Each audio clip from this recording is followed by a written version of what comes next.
दोस्तों, एक केस की चर्चा है और इस केस को समझना ज़रूरी इसलिए है क्योंकि देश भर की कई कंपनियों में ऐसे कांड आपको देखने को मिलेंगे। इस कांड शब्द का इस्तेमाल इसलिए क्योंकि कंपनी के अंदर जो महिला या फिर लड़की, उनके साथ जिस हालात में काम करवाए जाते हैं या फिर उनके साथ जो बिहेव किया जाता है, या आप यूँ कह सकते हैं कि उन्हें जो प्रलोभन दिया जाता है, लालच दिया जाता है कि हम आपके सैलरी में बढ़ोतरी कर देंगे अगर आप हमारे साथ कॉम्प्रोमाइज़ करें तो। और ऐसे ही एक मामला आया है टीसीएस, टाटा की ये कंपनी है, कंसल्टेंसी कंपनी है। और इसमें जो कर्मचारी थे, काम कर रहे थे, इसमें जो सबसे बड़ा एलिगेशन है वो है टीसीएस जो महाराष्ट्र के नासिक में स्थित है कंपनी, इसकी हेड एचआर नीदा। अब हेड एचआर का जो कारनामा है वो आपको बताएंगे, लेकिन आरोप ये लगा है, इसमें 9 से ज़्यादा एफआईआर दर्ज हो चुके हैं, पूछताछ हो रही है, लेकिन आरोप ये है कि ये आईटी कंपनी में यौन शोषण किया गया, ब्रेन वॉश किया गया और धर्मांतरण किए गए। ज़बरदस्ती बताया गया है कि बुर्का पहनो, ज़बरदस्ती सर को ढको। ये एचआर की तरफ से कंडीशन था। ये जो लड़कियां थी, इनकी उम्र बताई जाती है 20 से 25 साल, कुछ की जो उम्र सीमा है वो 30 साल भी है। जो लड़के थे, काम कर रहे थे, जिनके शादी हो चुकी थी, उन पर दबाव ये डाला गया बॉस के जरिए कि तुम अपनी पत्नी को भेजो तब तुम्हारा इंक्रीमेंट होगा। तो ऐसे कई सारे मामले थे। अब आप सोच रहे होंगे कि इस मामले की शुरुआत कहाँ से होती है। तो इस मामले की शुरुआत तब होती है जब नासिक के देवलाडी थाना क्षेत्र में 2 आरोपी के खिलाफ शारीरिक शोषण, दुष्कर्म का, छेड़छाड़ का, उत्पीड़न का मामला दर्ज कराया जाता है। मुंबई के नाका थाना क्षेत्र में 9 एफआईआर अलग अलग दर्ज हो चुके हैं। कंपनी के भीतर कुछ कर्मचारियों ने ऐसे हरकतें की हैं, ऐसा कहा जा रहा है। 18 साल से जो पीड़ित हैं उनकी उम्र 18 साल से शुरू होती है, आईटी कंपनी है कि, और 25-30 तक इनकी उम्र जाती है। मानसिक इन पर दबाव डाला जाता था, ब्रेन वॉश किया जाता था, लालच दिया जाता था। कहा जाता था कि अगर तुम ऐसे काम नहीं किए तो तुम्हारे जो जॉब हैं वो खतरे में आ जाएगी और कहीं नहीं जॉब मिल पाएगी। एचआर डिपार्टमेंट की तरफ से शिकायत मिलती थी। अब एचआर के जो हेड है वही शिकायत करता था। अब वही इस पूरे कांड का मास्टरमाइंड बताई जाती थी महिला जो है वो। और इसी में जो खुलासे हुए हैं केस होने के बाद, कंपनी की तरफ से बयान ये दिया गया है कि किसी भी प्रकार के उत्पीड़न न दबाव को लेकर जीरो टॉलरेंस की नीति अपनाई जाती है और इस मामले की पूरी संज्ञान जांच की जा रही है। और इंटरनली देखेंगे आप तो इसके जो अभी आधिकारिक बयान है उसमें ये कहा जा रहा है कि 1000-2000 महिलाओं और लड़कियों के साथ ऐसे हुए होंगे। लेकिन ये जो कुछ शिकायतें हैं ये 2022 की शिकायतें हैं और इस पर अंदर से ही जांच चल रही थी, खुलासे नहीं हो रहे थे। लेकिन अब अचानक से खुलासा हुआ है तो मामले में एक एक करके कड़ियाँ जुड़ रही हैं और इसमें कई सारे मामले सबूत सामने आ रहे हैं। अब कानून में अगर देखेंगे तो अधिकार और बचाव के बारे में तो है, इसमें ये भी है, कानून ये भी कहता है कि आंतरिक शिकायत समिति बनानी चाहिए। आईसीसी के अनुसार 10 से अधिक कर्मचारी हैं तो आपके अंदर एक कमेटी होनी चाहिए जो महिलाओं के शिकायत को सुन सके। शी बॉक्स सिस्टम भी है जो महिलाओं के शिकायतों को सुनता है। ये महिला और बाल विकास मंत्रालय है, लेकिन ये है केंद्र सरकार और राज्य सरकार में, कंपनी के अंदर ऐसा नहीं होता। पॉश अधिनियम एक्ट है संविधान में 2013 और इसमें अभद्रता या फिर गलत टच करना, यौन संबंध की बात करना, इन सब पर शिकायतें हो सकती है, एफआईआर दर्ज हो सकती है और सजा जो संविधान में पारित है उतनी सजा मिलेगी।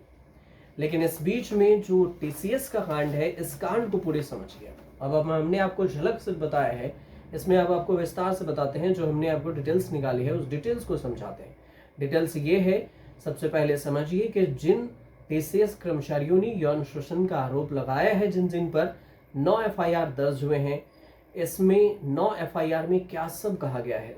मामला सबसे ज़्यादा महिला आरोप लगाई हैं, मामला और ब्रेन वॉश का है, धर्मांतरण का है कि धर्म परिवर्तन, शिकायत दर्ज कराने वाली महिला 2023 से टीसीएस के नासिक ऑफिस में एसोसिएट के तौर पर काम कर रही थी।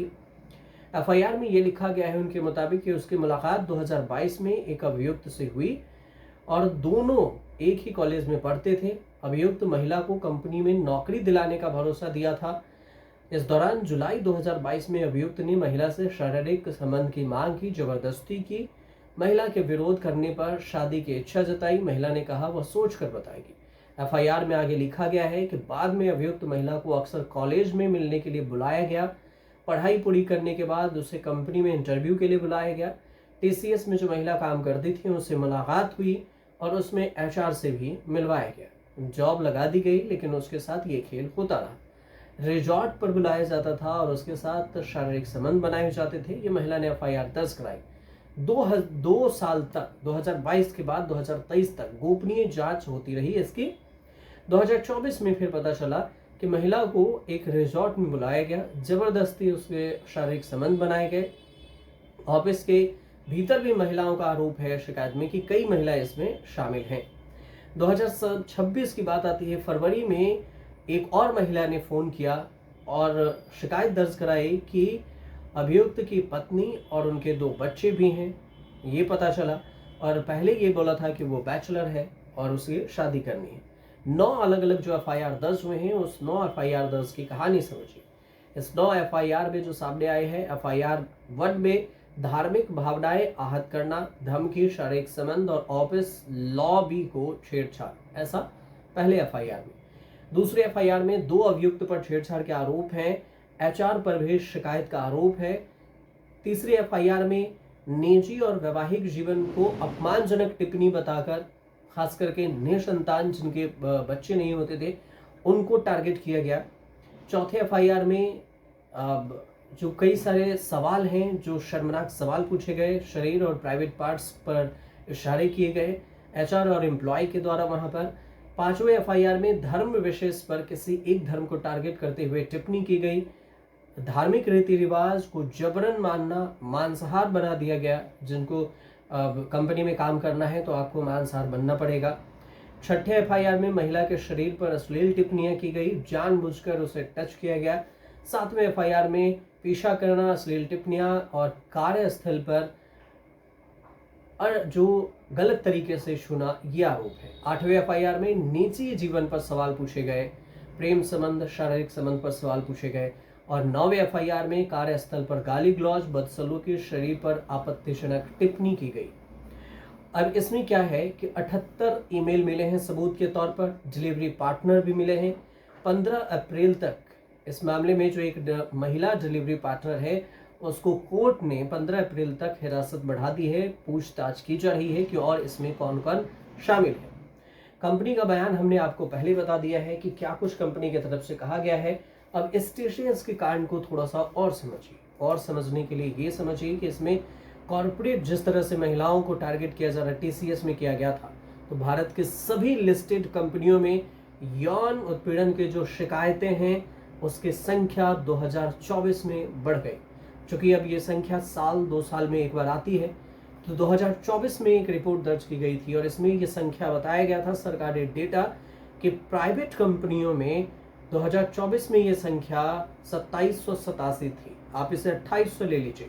2023 में 2026 और 2022 में ये संख्या 1313 थी। ये जो बढ़ोतरी है पॉश केस के आधार पर देखी गई है। लगातार केस में बढ़ोतरी हो रही है, महिलाओं के साथ छेड़छाड़ प्राइवेट कंपनियों में, खासकर प्राइवेट कंपनियों के जो मामले हैं वो तुरंत सामने आ जा रहे हैं, लेकिन सरकारी कंपनियों के भी जो हैं वो शिकायतें दर्ज नहीं हो रही। तो ऐसा नहीं है कि प्राइवेट कंपनी में हो रहा होगा तो सरकारी में नहीं हो रहा होगा, लेकिन सरकारी में भी शिकायतें नहीं आ रही। तो इसमें सीधे समझिए, एक रिपोर्ट है जो पेंडिंग केस 3 साल से 3 गुना ज़्यादा बढ़ रहे हैं। 2022 में जो पेंडिंग केस थे 176, 24 में 455, यही NSI में 50 जो 500 कंपनियां हैं उसमें पेंडिंग केस 162 से बढ़कर 428 हो गए हैं। सिर्फ पॉश के अनुसार से आपको केस बता रहे हैं, बाकी तो आप छोड़ ही दीजिए। रिपोर्ट में ये भी बताया गया है कि ये जो पेंडिंग केस है फाइनेंशियल कंपनियों में है, इसके बाद IT कंपनी इसका नंबर 2 पर है, वैसे ही पॉश के डेटा को देखें तो TCS है, इन्फोसिस है, विप्रो है, इन सारे कंपनियों से केस आ रहे हैं। IT में करीब करीब 20 लाख से अधिक महिला कार्यरत हैं और कुल वर्कर्स का 1/3 से अधिक हिस्सा महिला है। समझिए कि कितना होता होगा, या अंदाजा सिर्फ लगाइए आप, आपको कुछ ज़्यादा ज़रूरी नहीं है, लेकिन अंदाजा ज़रूर लगाना होगा आपको कि अगर 20 लाख महिलाएं कार्यरत हैं और इस तरह के केसेज अगर 5 साल बाद खुल रहे हैं, 2022 में शिकायत दर्ज की गई, 26 में इस पर अभी मामले आ रहे हैं TCS नासिक जैसे कांड में, तो बाकी कंपनियों के क्या होंगे?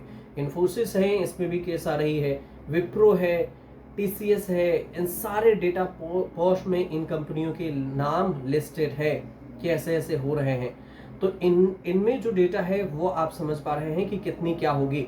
अब थोड़ा सा आपको ये भी बताते हैं कि इसमें जो गिरफ्तारी है नासिक केस में, नासिक TCS केस में, उसमें क्या होता होगा। अब तक जो है नासिक TCS में कितने लोग गिरफ्तार हुए हैं ये भी आपको बताते हैं। इसमें काम कितने करते हैं नासिक वाले में, तो देखिए नासिक का जो कर्मचारी हैं वो ब्रेन वॉश के आरोपी हुए हैं, यौन शोषण के, जो मुस्लिम हैं खास करके। और दूसरी बात ये है कि इसमें जो पूरे कर्मचारी हैं वो कुल मिलाकर बताया जाता है डेटा कि फ्रेशर्स की बात करें तो TCS में एंट्री लेवल आमतौर पर 3.5 लाख से 7 लाख सालाना रुपए दी जाती है। अलग अलग कैटेगरी में इसमें अलग अलग बढ़ाए भी जाते हैं सैलरी। कर्मचारियों की सैलरी एंट्री लेवल पर इंजीनियरिंग के अलग होती है, BPS की अलग होती है, और इसमें 12,000 से लेकर 10,000, 12,000, 18,000, 24,000, उससे आगे आप जितना जाइए उतना आपको अनुभव के हिसाब से और सोर्स के हिसाब से हो जाएगा। दूसरी बात की जो सेटिंग की बात हो रही है, जिस तरह से महिलाओं के साथ ऑफर की बात हो रही है, उसके मुताबिक तो सैलरी में भी बढ़ोतरी का लालच दिया जाता है कंपनियों में, सीधे तौर से आपको बता सकते हैं। मिड लेवल के जो अनुभवी हैं 3 से 8 साल जिनकी वो है, 6 लाख से लेकर 15 लाख के बीच में सॉफ्टवेयर डेवलपर होते हैं, सिस्टम इंजीनियर होते हैं, इनकी सैलरी बढ़ा दी जाती है।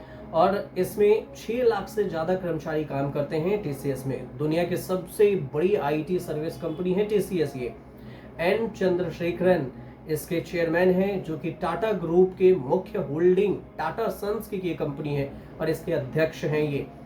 इसकी कुल सालाना करीब करीब 155.81 करोड़ रुपया है, जिसमें फिक्स्ड सैलरी अलग है 15 करोड़ के करीब में, और 140.69 करोड़ रुपए कंपनी के मुनाफे पर निर्भर करती है। तो ये सीधे तौर से ये बताया गया है। सबसे ज्यादा सैलरी की बात करें तो TCS के CEO मैनेजिंग डायरेक्टर कीर्ति वासन का है। यहाँ पर 26 करोड़ रुपए सालाना इनका पैकेज है, जिसमें बेसिक भत्ता और जो ट्रैवल अलाउंस है ये सब कुछ दिया जाता है, यानी TA DA सब कुछ लेकर। अब जो ऑफिस में जो तनाव है उसमें तोड़फोड़ की गई है, और इस वजह से TCS की तरफ से कहा गया है कि ये जो काम है वो अब वर्क फ्रॉम होम ही रहेगा, आप घर से ही काम कीजिए, और तब तक जो वर्क कर्मचारी हैं वो ऑफिस नहीं आएंगे। तो ये बात कही गई है। बात आती है कि गिरफ्तारी को लेकर, तो नासिक TCS में गिरफ्तारी की बात करेंगे तो देखिए कम से कम 7 से 8 लोगों की गिरफ्तारी यहाँ पर अभी बताई जा रही है, जिसमें जो कुल मिलाकर जो है 7 से 7 लोगों की गिरफ्तारी है यहाँ पर, और 3 जो बिल इसमें नासिक TCS मामले में हुए हैं उसमें यौन शोषण का आरोप लगाया गया है। 7 लोगों की गिरफ्तारी हुई है, आरोपियों से पूछताछ हो रही है। अब 12 पीड़ितों की पहचान की गई है जिसने फोन करके शिकायत दर्ज कराई थी, और अभी भी मामला इसमें छानबीन का है। अभी भी ज़्यादातर जो मामले हैं उसमें जांच हो रही है, पुलिस जांच कर रहे हैं, इसलिए हम आपको एक ही करके बता रहे हैं सारी चीज़ें जो डायरेक्ट इंटरनेट से और जो वहाँ के सोर्स TCS के दौर से जो महाराष्ट्र में जो हमारे सोर्स हैं उसमें बैठे हुए लोग हैं वो जो कह रहे हैं, वो आपको मैं सीधे तौर से ये बता रहा हूँ कि आपको किस तरह से यहाँ पर नासिक TCS में हुआ है। अब इसके जो HR हैं उनके बारे में भी थोड़ा सा आपको बताते हैं कि ये है कौन जिसने इस पूरी पर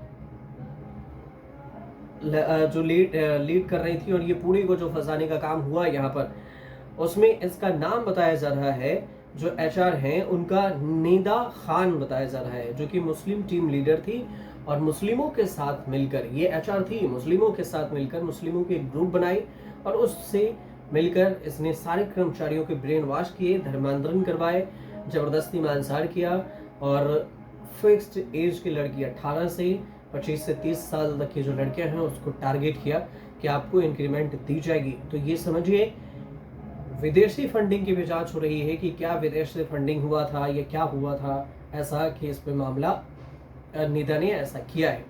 तो ये पूरी उसमें विस्तार से डिटेल्स थी। आपकी अगर कोई राय हो इस पर कि कंपनियों के जिस हालात हैं उस पर क्या आप सोचते हैं तो आप हमें कमेंट कर जरूर बताइए। जानकारी सटीक पहुंच रही हो तो अपनी राय जरूर दीजिएगा और चैनल को सब्सक्राइब जरूर कर लीजिएगा।